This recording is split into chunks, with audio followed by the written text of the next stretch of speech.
Corona ভাইৰাসৰ 5 বছৰৰ পাছত আহিছে নতুন ভাইৰাছ। চীনত এইবাৰ নতুন ভাইৰাছ HMPV।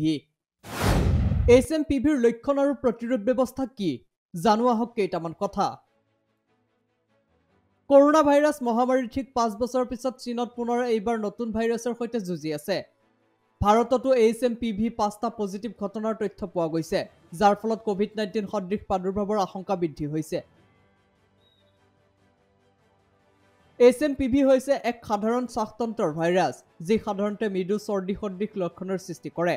অধ্যয়নে দেখুৱাইছে যে ই 1970ৰ দশকৰ পৰা মানুহৰ ক্ষেত্ৰত বিয়পি আছে।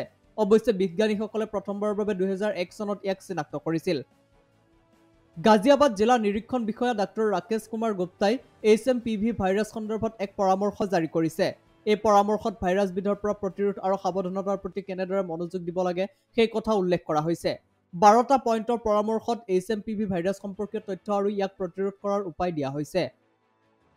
HMPV হৈছে এক সাধাৰণ শ্বাস-প্ৰশ্বাসৰ ভাইৰাছ।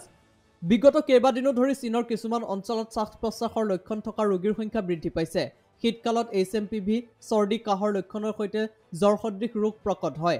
শীতকালত বিভিন্ন শ্বাস-প্ৰশ্বাসজনিত ৰোগ যেনে ঋতুগত ইনফ্লুৱেঞ্জা সদৃশ ৰোগ আৰু গুৰুতৰ তীব্ৰ শ্বাসতন্ত্ৰৰ ৰোগৰ সংক্ৰমণৰ সম্ভাৱনা বৃদ্ধি হয়। যদি এজন ব্যক্তিৰ এই লক্ষণবোৰ থাকে, তেওঁ নিকটতম প্ৰাথমিক স্বাস্থ্য কেন্দ্ৰৰ চিকিৎসকৰ পৰা বিনামূলীয়া পৰামৰ্শ লাভ কৰিব পাৰে। জিলা নিৰীক্ষণ বিষয়া ডাক্তৰ RK গুপ্তাই কয়, ভাইৰাছবিধ প্ৰতিৰোধ কৰিবলৈ কি কৰিব লাগিব? হাঁচি বা কাহ মৰাৰ সময়ত নাক আৰু মুখ ঢাকিবলৈ ৰুমাল বা টিছু ব্যৱহাৰ কৰিব লাগে। অতি ভিৰ হোৱা ঠাইলৈ যোৱাটো পৰিহাৰ কৰিব লাগে। চাবোন পানীৰে হাত পৰিষ্কাৰ কৰি ৰাখিব লাগে। যথেষ্ট পৰিমাণে পানী আৰু পানীয় খাব আৰু পুষ্টিকৰ খাদ্য খাব লাগে। যদি আপোনাৰ চৰ্দি, কাহ, জ্বৰ আদিৰ লক্ষণ আছে তেন্তে চিকিৎসকৰ পৰামৰ্শ ল'ব লাগে। কেৱল চিকিৎসকৰ পৰামৰ্শ অনুসৰিহে ঔষধ গ্ৰহণ কৰিব লাগে। যদি আপোনাৰ লক্ষণ আছে তেন্তে স্বাস্থ্যৱান লোকৰ পৰা দূৰত্ব বজাই ৰাখিব লাগে। এই সময়ত আপুনি কি নকৰিব? কৰমৰ্দন কৰিব নালাগে।